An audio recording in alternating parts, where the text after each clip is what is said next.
Bienvenidos a este 20º Congreso Nacional Farmacéutico que se celebra aquí en la ciudad de Castellón de la Plana.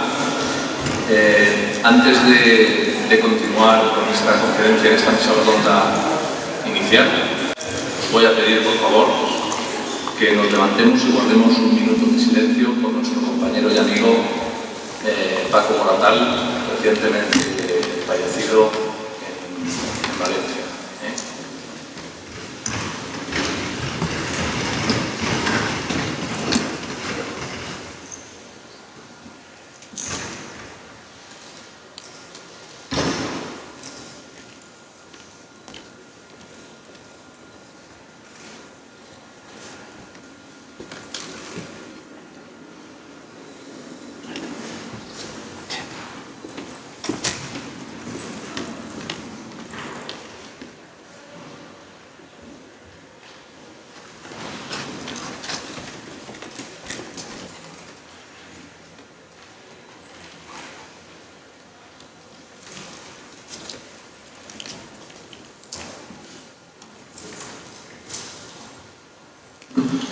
Muchas gracias.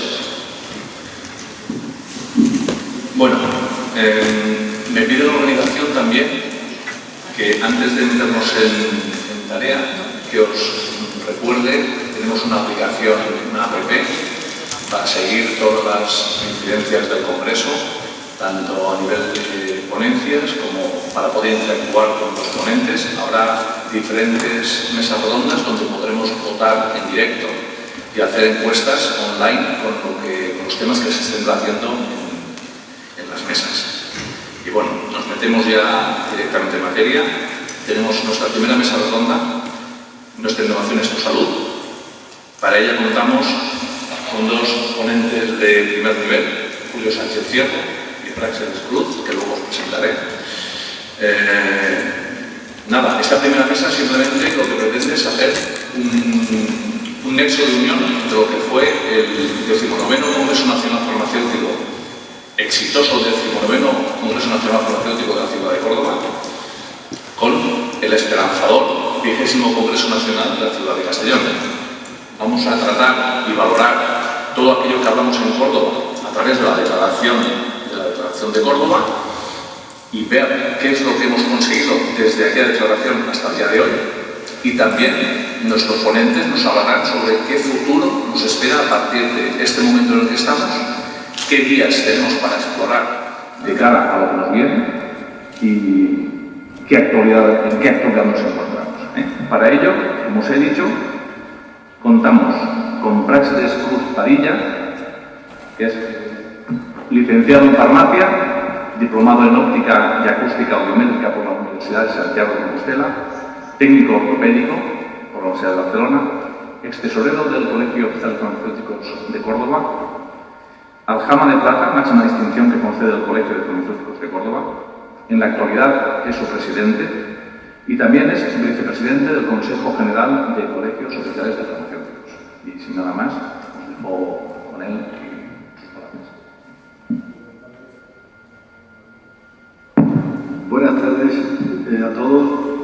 Yo, en primer lugar, como no puede ser de otra manera, pues quiero felicitar al Consejo General porque su equipo ha logrado con un gran esfuerzo, con su presidente al frente, una nueva edición del Congreso bianual. Y, por supuesto, quiero felicitar, y lo hago muy efusivamente y de corazón, al joven presidente de Castellón, porque sé de primera línea, lo he vivido recientemente, el esfuerzo, Sergio, que has tenido que realizar y que has tenido que realizar tu colegio. No te quepa la menor duda de que esto es un éxito, de que te vas a acordar de esto siempre y que la satisfacción personal va por delante. Y me vas a permitir un atrevimiento, como parece ser que además esto es un testigo que estamos dando entre Córdoba y Castellón, pues yo lo quiero hacer tangible con un apretón de mano que te doy en este plan. Así que enhorabuena.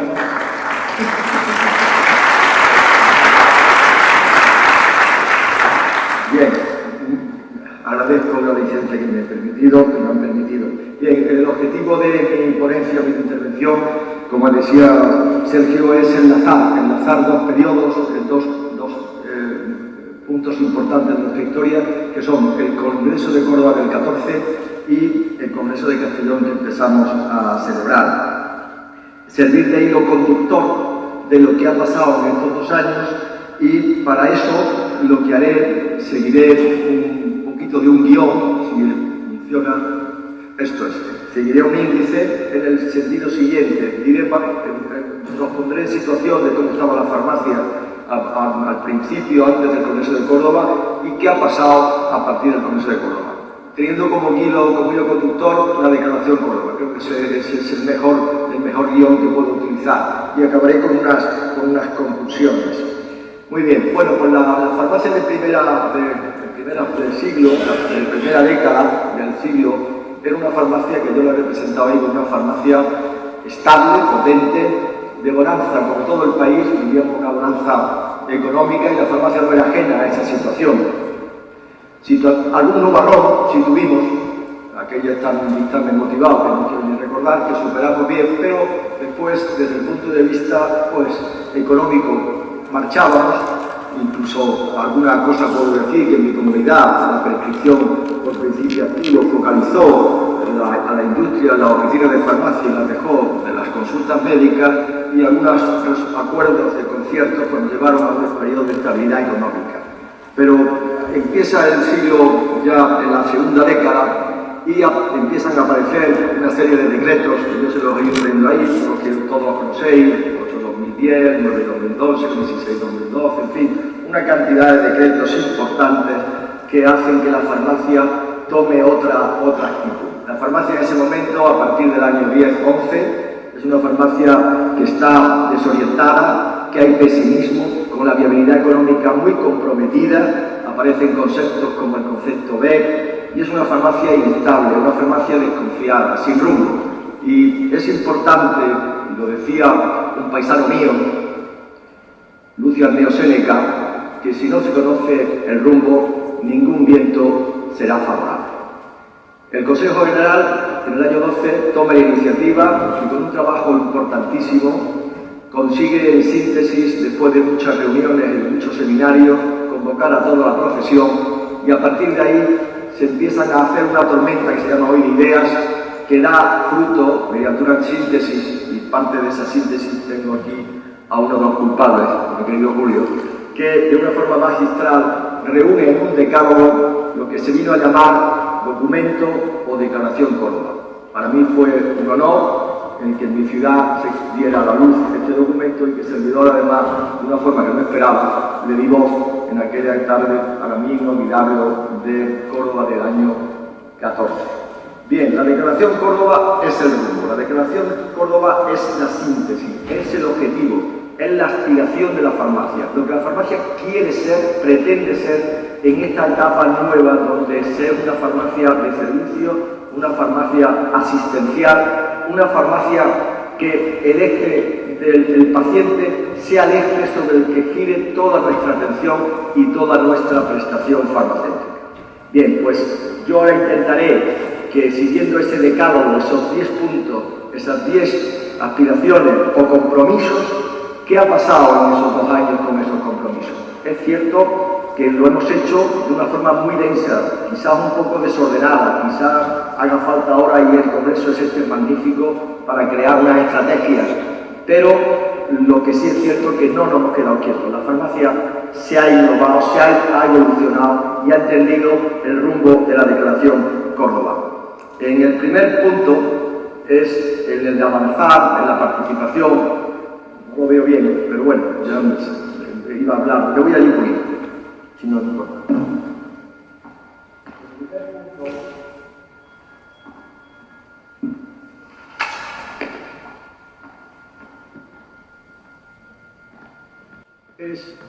Se trataba de avanzar en la participación con el Ministerio de Sanidad y las consejerías autonómicas en el proceso de reformas. Sintetizo el primer compromiso. ¿Qué se ha hecho? Pues se ha hecho muchísimo. La activa participación de la organización farmacéutica en las nuevas normativas sanitarias es un hecho claro y evidente. Convenios que se han suscrito en diferentes comunidades, Madrid, Murcia y recientemente Andalucía, son prueba palpable de esa actividad. se ha intervenido en reformas en leyes de ordenación, adecuando los servicios de urgencia, las guardias, haciendo horarios que se ajusten a la realidad actual, puesto que la sociedad va evolucionando y ahí tenemos que estar en este sentido. Yo creo que el eje fundamental lo marca el acuerdo marco de colaboración entre el Consejo General y el Ministerio que se hizo en el año 13 y que después su propuesta técnica fue firmada en el año 14. Esto servirá de base para los siguientes acuerdos marcos firmados, como he dicho, en las 3 comunidades, todos con un patrón similar al nacional, en lo que se refiere a 3 áreas de actuación: pacto por la sanidad, política de desarrollo profesional y gestión clínica. El segundo compromiso era el de promover la integración de la farmacia en los planes de salud de la Administración. Aquí se han hecho muchísimas actuaciones, acuerdos desarrollados puntuales entre los colegios de farmacéuticos y las comunidades autónomas, introduciendo el papel asistencial de la farmacia comunitaria y los nuevos servicios a desarrollar. Ejemplos muy claros: la detección de VIH en el País Vasco y Cataluña, la detección de cáncer de colon, la educación sanitaria en personas mayores también en Cataluña, la atención farmacéutica al paciente complejo también en Cataluña y, por supuesto, no quiero olvidar actuaciones muy recientes de mi comunidad, la SPD de Andalucía, año 2016, un proyecto fantástico que ya estamos terminando y que ya está fuera, que es el proyecto Mapa Farma. Después nos van a hablar de todo esto. Yo me he permitido ponerle a ustedes las diapositivas abajo, las mesas donde se van a tratar estos temas en profundidad, puesto que lo que yo voy a hacer es una síntesis del nudo gordiano de lo que es el Congreso. Toda la temática que yo voy a decir aquí se va a tratar en profundidad. Pues insisto, y últimamente nosotros hemos firmado también un convenio importante, el convenio Pirasoa, para la asistencia antimicrobiana. Estos son el segundo compromiso. El tercer compromiso es desarrollar la labor de la farmacia en el ámbito sociosanitario. Importantísimo. Hay nuevas normativas autonómicas. Yo no he querido dejar de puntualizar aquí una muy reciente de la Comunidad Autónoma Andaluza, el decreto 512/2015 y su posterior resolución de julio de 2016. Se han creado grupos de trabajo de atención sociosanitaria y domiciliaria y han salido documentos, el documento del posicionamiento de la profesión farmacéutica. También se han hecho muchas aportaciones a la organización farmacéutica, a la estrategia del Ministerio sociosanitario del Ministerio. Permítanme que me detenga un momentito en este decreto y su posterior resolución, que ha sido un poco controvertido. Es quizá la primera normativa que se hace para regular esta atención, esta prestación farmacéutica, y yo le puedo decir a ustedes, y creo que no me equivoco, que a mí me ha dejado un sabor agridulce. Dulce porque ha venido a poner coto, a poner norma en una situación perversa que vivía la farmacia comunitaria en relación a la prestación farmacéutica. La farmacia que estaba apostando desde un punto de vista de talonario, no podíamos continuar en esa situación. Esto ha puesto orden en lo que es la prestación farmacéutica. Y también, a pesar de que hubiéramos querido en Andalucía que no se nos limitara, y esta es la parte amarga, el número de residencias por camas, solamente hemos podido conseguir 50 y veremos a ver qué pasa de las 50 para arriba, porque veremos a ver cómo se resuelve, pero las 50 para abajo han quedado en manos de la farmacia comunitaria esa prestación farmacéutica. Y hay un servicio, el SPD, que es el primer servicio profesional que no se hace bajo un acuerdo, sino bajo una normativa. Esto yo creo que sería una aspiración de todos nuestros servicios, que estén respaldados por una normativa. Es cierto también, y es una parte también amarga, de que en la resolución se puntúa inversamente proporcional el pago del servicio a los puntos conseguidos. Todos hemos podido conseguirlo. La cuarta compromiso es la participación en la e-salud, el acceso al historial farmacoterapéutico y la interoperatividad. Bueno, aquí son muchísimas las cosas que hemos avanzado en estos 2 años. La plena implantación de la receta electrónica es un hecho, ya todas las comunidades tienen receta electrónica, casi todas en una producción muy alta. Es cierto que tenemos una torre de Babel, 17 recetas electrónicas, pero tendremos que arreglar eso, lo tendremos que arreglar en los próximos años. El Consejo ha puesto trabajo y empeño en ello. Se crea un nodo farma, ya es un nodo donde van a confluir todas las farmacias españolas. Un nodo donde se colgarán muchísimos servicios y están de hecho ya empezando a colgar servicios profesionales, y también que nos va a servir para algo muy importante, que es el SEVEN, el Sistema Español de Verificación de Medicamentos, que no me voy a extender porque lo van a tratar muchísimo en el Congreso. Yo creo que Nodofarma debe ser un ejemplo a seguir por las distintas comunidades autónomas. Debemos ser compatibles entre nosotros y entendernos entre nosotros fácilmente. Ese es otro objetivo que debemos de seguir avanzando en este sentido. Después, nuevas normativas en dispensación de medicamentos de autocuidado. El famoso decreto ya salió en su momento en el sentido de que ya regulaba una dispensación en Internet, el 870-2013, y mi opinión particular al respecto es que a pesar de nuestra gran capilaridad, no podemos obviar esto. No podemos dar la espalda. Las nuevas mentalidades de los ciudadanos van por Internet y no podemos dar la espalda a esto, si no crearíamos un vacío que probablemente a lo mejor vendría otro a ocuparlo. El quinto compromiso es incidir en la dispensación de medicamentos en oficinas de farmacia, incluidos los de la innovación. Bueno, esto ha sido palpable, el esfuerzo realizado. El presidente del Consejo General, Jesús Aguilar, lucha diariamente porque no se nos vayan más medicamentos de la farmacia. Yo les puedo decir a ustedes que en mi comunidad autónoma, en el año 11 salió una resolución donde se retiraba de la oficina de farmacia una serie de medicamentos innovadores que volvieron posteriormente, todavía han vuelto recientemente partes de ellos por una sentencia judicial que se ha ganado a través del CEOFA y del propio Consejo Andaluz.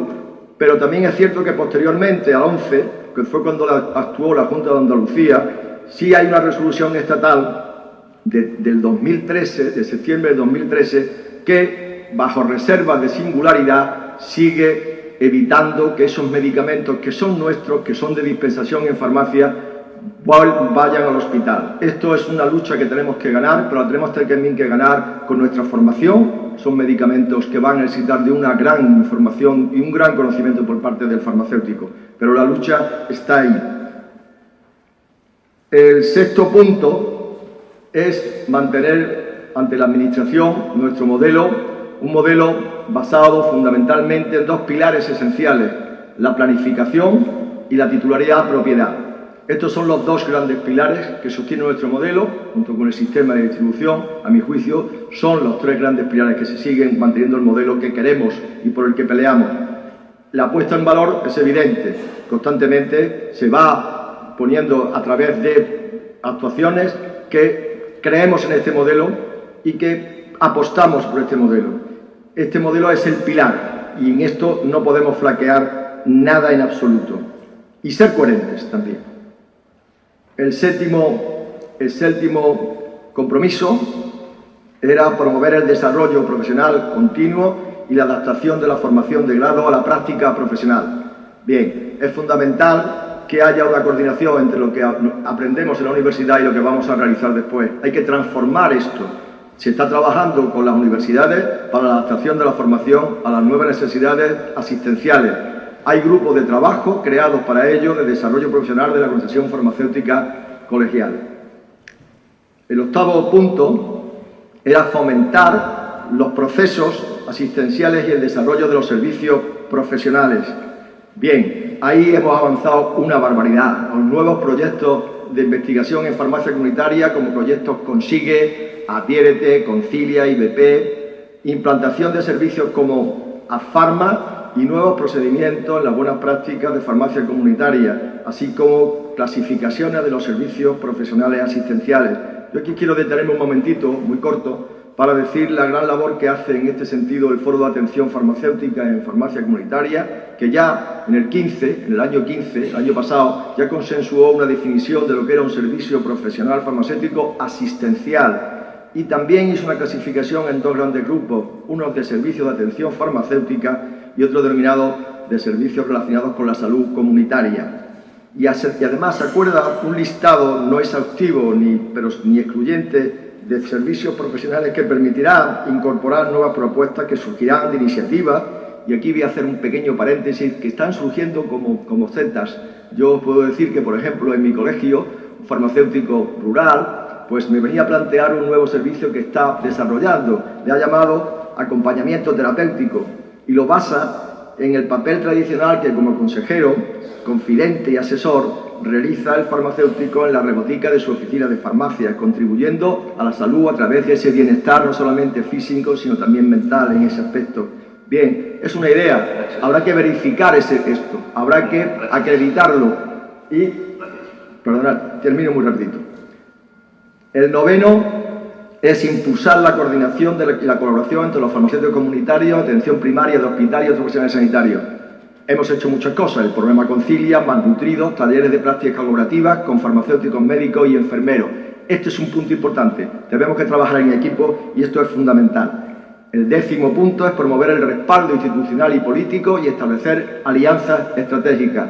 Podemos decir que los 3 programas de los partidos más fundamentales en nuestro país han apostado por el modelo de farmacia y por una farmacia más asistencial con nuevos servicios profesionales a los pacientes.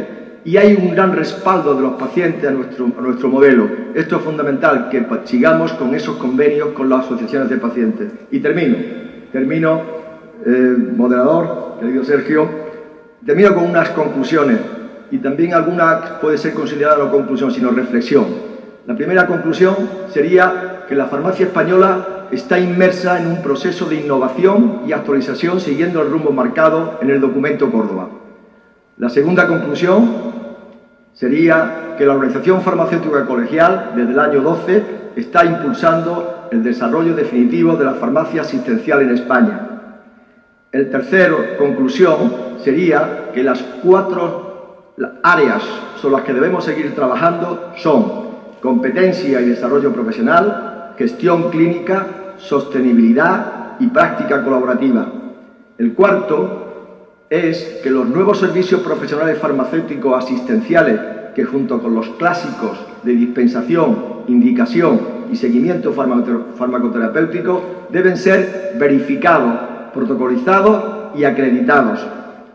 El quinto es que el farmacéutico comunitario es plenamente consciente de la necesidad de innovación, actualización y adaptación de su actividad profesional a los nuevos requerimientos del usuario. Y el sexto y último, y concluyo, y lo considero más una reflexión, es que la responsabilidad y la coherencia son valores que deben guiar todas las actuaciones del farmacéutico, tanto administrativas como profesionales, en correspondencia con el modelo de farmacia que defendemos. Nada más, muchas gracias.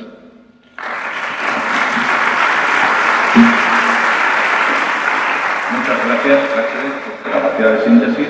Ya acabamos de empezar y ya vamos marcando. No puede ser.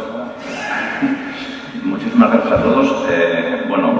Voy a ceder la palabra ahora mismo a Julio Sánchez Fierro, que es abogado, socio director del área de Derecho Farmacéutico en De Lorenzo Abogados, fue secretario general técnico del Ministerio de Trabajo y Asuntos Sociales, participó en las negociaciones del Pacto de Toledo, así como en el acuerdo sobre la consolidación y modernización del sistema de la seguridad social.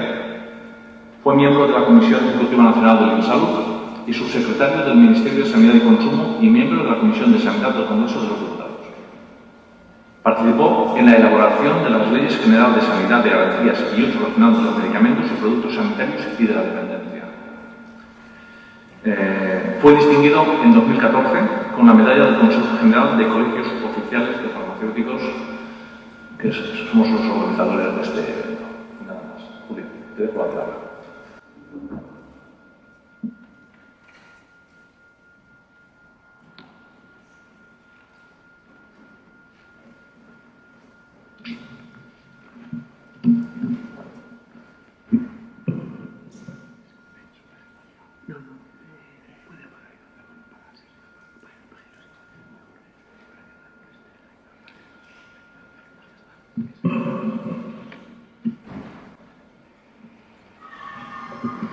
Buenas tardes. En primer lugar, quería agradecer de manera muy especial tanto al presidente del Consejo General como al presidente del comité organizador, mis queridos amigos Jesús Aguilar y Sergio Marco, por su invitación a este acto. Transmitir el agradecimiento por esta invitación a un acto tan importante como es este, en el que tenemos la suerte de contar con autoridades tan importantes como nuestro director general de cartera básica y Farmacia, de otras autoridades del ámbito autonómico y, por supuesto, tener la compañía, la presencia y el testimonio de tantos presidentes de colegios oficiales de farmacéuticos que día a día dejan todo lo mejor de sí mismos para conseguir que la profesión farmacéutica vaya adelante y ocupe el lugar que le corresponde. Querría también señalar mi agradecimiento por tener oportunidad de volver a encontrarme con todos ustedes después de una oportunidad tan magnífica como fue la del Congreso de Córdoba, en aquel caso con la invitación de mi querida amiga y actual presidenta de FIP, Carmen Peña.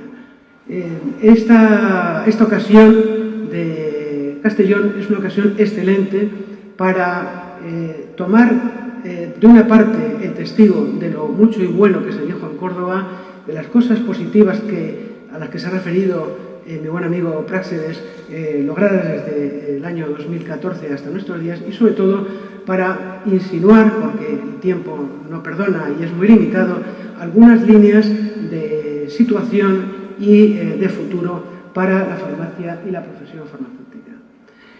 La primera cosa que hay que decir es que 2014 fue un año importante para la farmacia, por la razón que ya he dicho, la Declaración de Córdoba, pero también fue muy importante desde el punto de vista sanitario para el conjunto de la Unión Europea. En 2014 se aprobó un plan de trabajo por parte de la Comisión y el Parlamento Europeo en el que se anima, se insiste en la necesidad de introducir medidas de innovación y de reforma para un funcionamiento de calidad y de sostenibilidad en los sistemas sanitarios a lo largo y a lo ancho de toda Europa. En aquella ocasión se lanzaron una serie de ideas que tuvimos ocasión de contrastar y de comparar con las de la Declaración de Córdoba y parece como si fueran gotas del mismo caudal. Concretamente, la idea de mejorar el funcionamiento sobre la base de una gestión profesional. La idea de facilitar el acceso a las prestaciones y la mayor cercanía a los ciudadanos. El conseguir que la promoción de la salud y la prevención de las enfermedades ocupen un lugar prioritario. Y sobre todo, tener muy en cuenta que el futuro pasa por la formación y por la utilización de las nuevas tecnologías. Bien, sobre estas bases se anima a los Estados miembros a que luchen por la sostenibilidad y la calidad. ¿Qué ha sucedido con respecto a nuestro Sistema Nacional de Salud? Quizá el contexto de la crisis nos ha llevado a poner el acento en medidas de sostenibilidad y esto ha tenido consecuencias no siempre deseables en materia de calidad. Creo que las medidas que se han tenido que adoptar pues han producido algunas consecuencias que desde el punto de vista de la prestación farmacéutica pues no son las mejores. Yo diría que la idea del ahorro, una especie de gran operación ahorro, ha afectado a la prestación farmacéutica y al acceso a los medicamentos. Y aquí no hay tanto un problema de normas como de gestión de la cartera de servicios del Sistema Nacional de Salud. Creo que ha habido demasiadas medidas heterogéneas, dispersas, que han contribuido a una cierta degradación de la prestación farmacéutica y al mismo tiempo al fomento de situaciones de desigualdad entre los ciudadanos. Realmente esto son consecuencias muy negativas que sería necesario darles respuesta. Creo que los poderes públicos, en la nueva etapa que parece que se avizora en nuestro país, deberían tener en cuenta estos extremos para buscar soluciones más flexibles y más equilibradas entre lo que es necesario desde el punto de vista económico y lo que es necesario desde el punto de vista de los resultados en salud. Los resultados en salud no se pueden disociar de las cuentas, del estado de las cuentas, pero las cuentas no se explican por sí solas si no están al servicio de los resultados de salud. Bien, hay que decir que los farmacéuticos han sido testigos de excepción de estas dificultades que viene atravesando la prestación farmacéutica.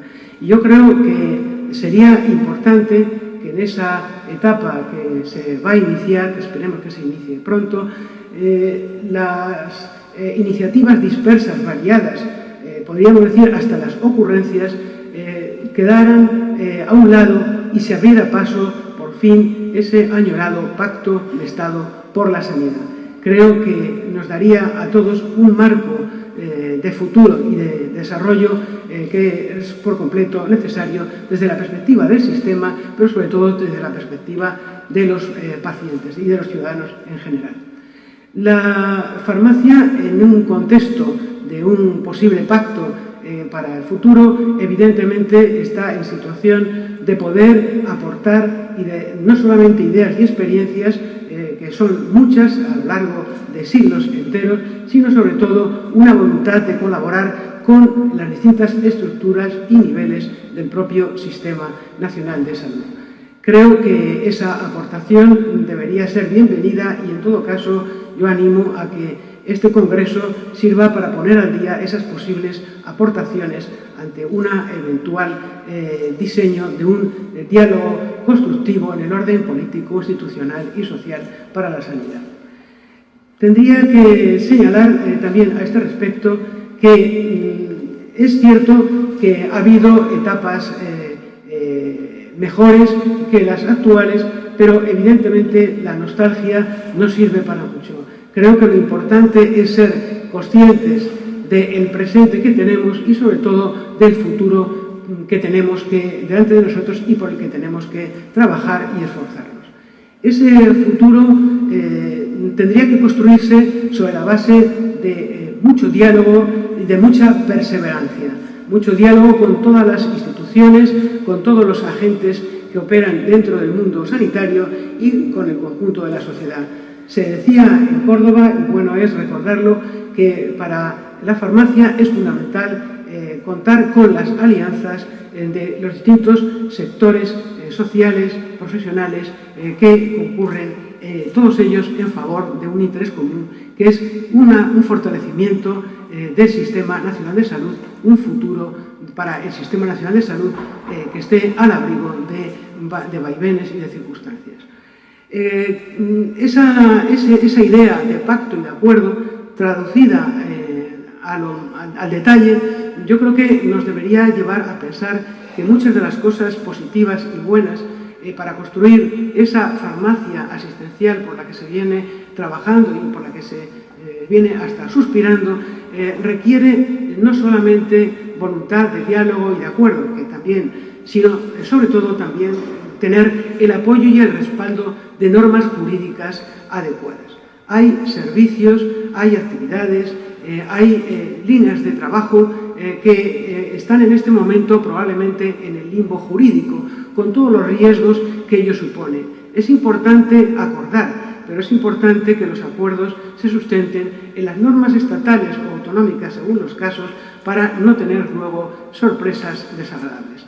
Creo que por eso habría que trabajar y sería importante partir de una idea firme, y es que tenemos una ley que regula el servicio farmacéutico que el año que viene cumplirá 20 años. 20 años, el tango dice que parece que es juventud, que es apenas nada. 20 años para las experiencias que ha podido acumular la farmacia es mucho. Y yo creo que en ese horizonte, tener en cuenta que la ley 1997 es una ley que verdaderamente debe preservarse, pero que el cambio de contexto obliga a tener en cuenta que hay que introducir nuevos elementos y complementarla con alguna serie de medidas. ¿Cuáles podrían ser estas medidas o estos elementos de complemento? Pues la primera sería un reconocimiento explícito de la farmacia asistencial. En segundo término, la enunciación de al menos algunos criterios sobre cuáles deben ser los contenidos de los nuevos servicios profesionales. En tercer término, creo que también sería muy importante el que en esa ley, en ese complemento legal, se tuvieran en cuenta que hay nuevas herramientas que no eran imaginables hace 20 años, por lo menos en su potencia y capacidad, como es la teleasistencia, como es las nuevas tecnologías y como son las nuevas necesidades sociales de coordinación sociosanitaria y de atención domiciliaria. También en esos complementos legales estarían nuevos medicamentos, no solamente los medicamentos químicos, los medicamentos convencionales, los medicamentos de toda la vida, sino esos medicamentos nuevos, los medicamentos biológicos, que son el principio de una era nueva dentro de la sanidad. No solamente para la farmacia, sino para el conjunto de los sistemas sanitarios. Se trata de un horizonte nuevo que viene marcado ya por algunas cifras y algunos datos. El tiempo no permite entrar en muchos detalles, pero sí al menos dos datos para su reflexión. Uno que es ni más ni menos que ya el 25% del gasto farmacéutico total está conectado con los medicamentos biológicos y que el 50% aproximadamente del gasto farmacéutico hospitalario corresponde a los medicamentos biológicos. Luego estamos no ante una realidad emergente que esté en sus primeros pasos, sino está ante una auténtica realidad que, eso sí, va a ser cada vez más potente en los años venideros.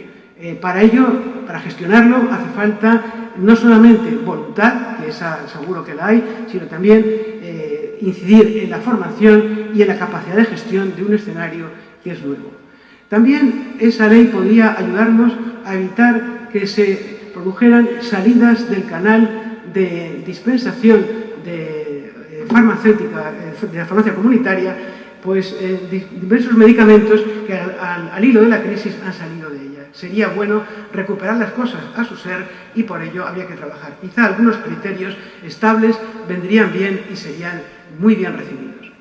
Otra cuestión importante sería que esa ley ayudara, o ese complemento legal, ayudara a impulsar líneas de colaboración activa entre la farmacia comunitaria y la farmacia hospitalaria y también con la atención primaria y con el conjunto de los distintos niveles asistenciales. Creo que esto es por completo fundamental. También me parece importante que esos complementos legales deberían más bien abarcar cuestiones como la manera de participar y de colaborar activamente en los planes de salud autonómicos. Sería bueno que al menos hubiera unos criterios comunes que animaran el que la participación no fuera fruto de coyunturas y de circunstancias, sino que hubiera un horizonte bien definido. Y también esa ley debería traducirse, o esos complementos legales deberían traducirse en medidas que llevaran a dar plena realidad a un acuerdo importante, el del 2013, entre el Ministerio de Sanidad y el Foro de la Profesión Farmacéutica, de tal manera que el desarrollo profesional y la formación sean esos ejes fundamentales de futuro para la farmacia. Y, por supuesto, por todos los lados, por arriba, por abajo y por todos los lados, el abordar la financiación de los nuevos servicios a cargo de la farmacia. Creo que estos son una especie de decálogo, no sé si es un decálogo de Castellón, pero sí sería el decálogo que yo aportaría por mi parte, con el mejor deseo de que la farmacia y la profesión farmacéutica sigan siendo ese referente fundamental de innovación y de futuro para el Sistema Nacional de Salud. Creo, con esto concluiría diciendo que sería necesario tres cosas, fundamentalmente. Una, que el compromiso con la innovación y con la reforma sea un compromiso no individual, sino colectivo de toda la profesión farmacéutica. En segundo lugar, la necesidad de contar con un plan estratégico que establezca a medio y largo plazo cómo conseguir los grandes objetivos que deben animar a la farmacia. No estar a la defensiva, sino tener siempre, y en esto el Consejo siempre ha tenido las ideas muy claras, siempre por delante de los acontecimientos. Y por último, ser capaces de transmitir al conjunto de la sociedad que apoyar la innovación en farmacia es apoyar el cuidado de nuestra salud. Muchas gracias. Muchas gracias, Julio.